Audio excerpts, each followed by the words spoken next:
Inilah deretan informasi terpopuler dalam cnbcindonesia.com dalam segmen Hot News. Di mana informasi yang pertama, Mahfud MD tiba-tiba menjadi sorotan media asing.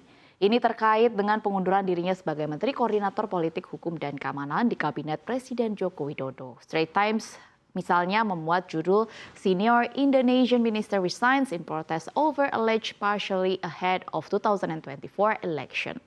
Media ini menekankan di mana langkah Mahfud itu sebagai bentuk demo calon wakil Presiden Ganjar Pranowo itu keberpihakan yang jelas terlihat di pemilu 2024. Straits Times menulis Indonesia bersiap untuk mengadakan pemilihan presiden yang diikuti oleh Menteri Pertahanan Prabowo Subianto yang berpasangan dengan putra sulung Presiden Joko Widodo, Gibran Rakabuming Raka. Menurut Straits Times, media lokal di Indonesia pun mengkritik Jokowi karena diduga melakukan tindakan untuk mendukung putranya dan juga Prabowo. Hal ini lantaran Jokowi telah mengatakan bahwa presiden dan wakil presiden yang menjabat diperbolehkan untuk berpartisipasi dalam kampanye pemilu. Hal senada juga dimuat Reuters di mana media itu menulis artikel dengan judul Indonesia Chief Security Minister to Tender Resignation Soon. Selain membahas mundurnya Mahfud, disinggung pula bagaimana isu Menteri Keuangan Sri Mulyani dan beberapa menteri lain hendak mundur pula dari kabinet. Di sisi lain, dalam pernyataannya pada hari Rabu, Presiden Jokowi mengatakan bahwa seluruh kabinetnya masih sangat solid meskipun Mahfud mengundurkan diri.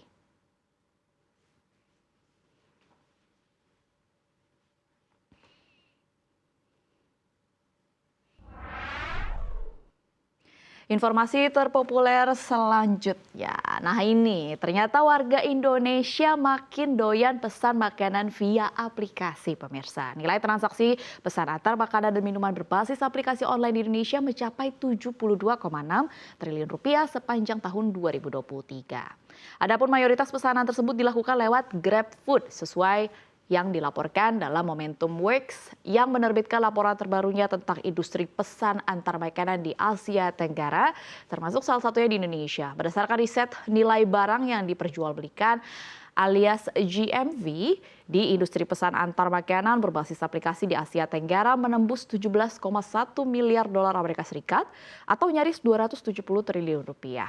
Grab adalah penguasa pasar di Asia Tenggara dengan nilai transaksi GrabFood di 6 negara Asia Tenggara mencapai 9,4 miliar dolar AS atau 148 triliun rupiah. GrabFood juga mendominasi pasar Indonesia dengan setengah dari nilai transaksi pesan antar makanan di Indonesia atau setara 72,6 triliun rupiah dilakukan lewat aplikasi Grab. Pemain lokal Gojek lewat layanannya GoFood kini hanya melayani 38% dari GMV layanan pesan antar di Indonesia atau sekitar 27,9 triliun rupiah. Dalam laporan tahun lalu, GrabFood juga menguasai pasar Indonesia dengan GMV pengiriman makanan di Indonesia pada 2022 diperkirakan 67,8 triliun rupiah selama setahun, alias menguasai market share sebesar 49%. Saat itu Gojek menempati di posisi kedua dengan market share 44%, lalu ada Shopee Food dengan market share 4%.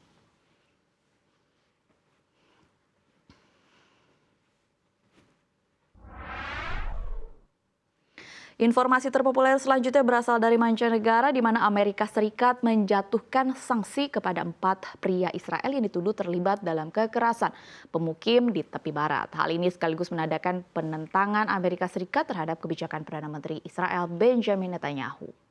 Presiden Joe Biden mengeluarkan perintah eksekutif yang bertujuan untuk menghukum pemukim Israel yang berperilaku buruk di tepi barat yang diduduki Israel.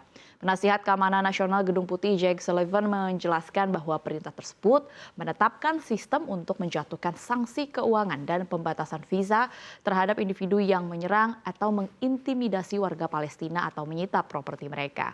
Pada Desember lalu, Amerika Serikat mulai memberlakukan larangan visa terhadap orang-orang yang terlibat dalam kekerasan di tepi barat. Keempat warga Israel tersebut diantaranya melakukan pembakaran kendaraan dan bangunan yang mengakibatkan kematian. Ada pula yang menyerang petani Palestina hingga memimpin sekelompok pemukim untuk menyerang warga sipil Palestina.